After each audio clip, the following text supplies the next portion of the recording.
नमस्कार, मी संतोष सानप. मी आता जालन्यावरून निघालोय, पनवेलला चाललोय. इथून मागं पण माझ्यासोबत अशी 1-2 वेळेस घटना घडली. आजची ताजी घटना आहे बघा, लाईव्ह घटना आहे. हे खिळे बघा, हे समृद्धी हवे.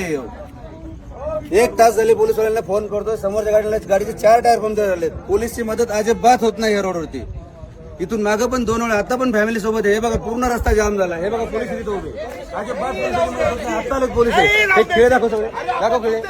पूर्ण खिळ्यांजवळ उभे. इकडे घे, इकडे.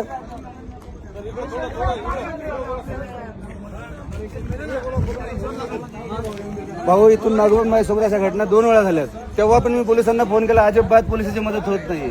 मी आता जालन्यावरून निघाले, मला पनवेलला जायचंय. हा बघा रस्ता, म्हणजे हजारो खेळ ठोके, हजारो एवढे खेळ ठोकासवर चालले काय? अर्धा रस्ता बंद करून जर चोर खेळ ठोकतात, पोलीस करतात काय? रोडवाले कॉन्ट्रॅक्ट करतोय काय? काय सुविधा आहे रोडला? कशाला हा रोड बनलाय? हा समृद्धी एका लोकांचा जीव घ्या रोड बनलाय, तेच समजत नाही.